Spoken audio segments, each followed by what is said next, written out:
प्यारे बच्चों, अस्सलाम वालेकुम। कल हमने आरिश सहबाई की दूसरी गज़ल का पहला हिस्सा पढ़ा। आज हम इसका दूसरा हिस्सा पढ़ने जा रहे हैं, जो आपकी दरसी किताब के सफ़ा नंबर 146 पर दर्ज है। अब हम पहले लिखेंगे शार, जिनकी हमें तशरीह करनी है।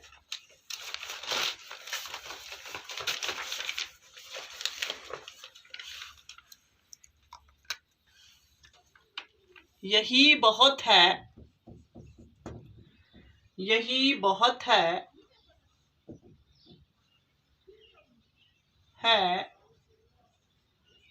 कि मुझ पर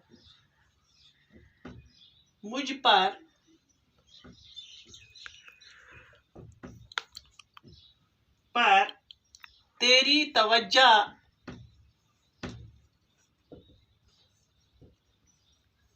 है, तेरी निगाह का अंदाज दूसरा ही सही।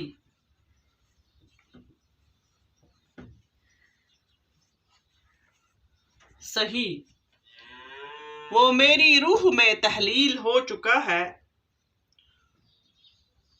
वो मेरी रूह में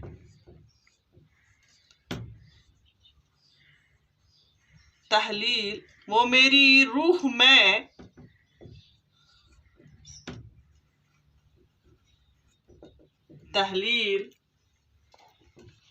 हो चुका है। अर्श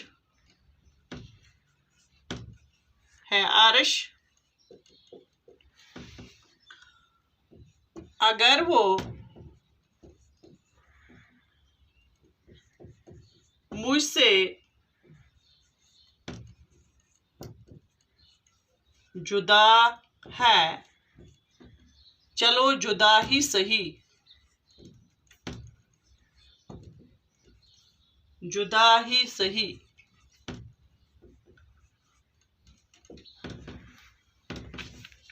यहाँ एक लफ्ज है तहलील। तहलील हुआ गुल मिल जाना,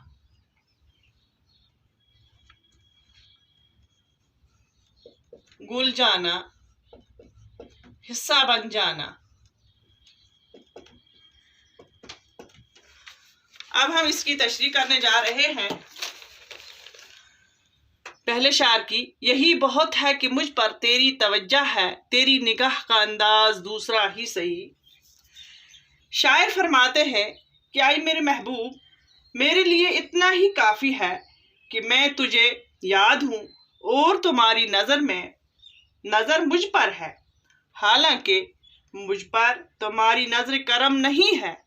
यानी तू मुझ पे निगाह करम नहीं डालता है, निगाह करम तुम मुझ पर नहीं करता है, बल्कि मेरी तरफ देखने का तुम्हारा दूसरा ही अंदाज है। यानी शायर कहता है कि तू मुझ पे सितम डालता है, तू मुझ पर जुल्म करता है, तुम्हारा अंदाज देखने का अंदाज बदल है, दूसरा है। लेकिन ये भी क्या कम है कि तू मुझे इस तरह भी याद करता है, चाहे सितम ढहाने के बहाने ही सही, लेकिन फिर भी तू मुझे याद करता है, तेरी तवज्जो मुझ पर है। फिर है दूसरे शार, वो मेरी रूह में तहलील हो चुका है अर्श, अगर वो मुझसे जुदा है, चलो जुदा ही सही। अर्श अपनी गज़ल के मक्ता में फरमाते हैं कि मेरा महबूब तो मेरी रूह में तहलील हो चुका है, यानी गुल मिल गया है। अगर ज़हरी वो मुझसे अलग है, अगर बाहर दुनिया में दुनियावी तौर वो मुझसे अलग है, आपको लगता है कि वो मुझसे अलग है, दूर है, चलो ऐसा ही सही, चलो मान लेते हैं ऐसा ही सही। यानी हकीकत में मेरा महबूब मुझसे दूर नहीं है, यानी जो हकीकत में है दुनिया, हकीकत में मेरी दुनिया है, उसमें मेरा महबूब मुझसे अलग नहीं है, वो तो मेरे दिल में, रूह में बस चुका है। ये इन दो शायरों की तशरीह है। अल्लाह हाफिज।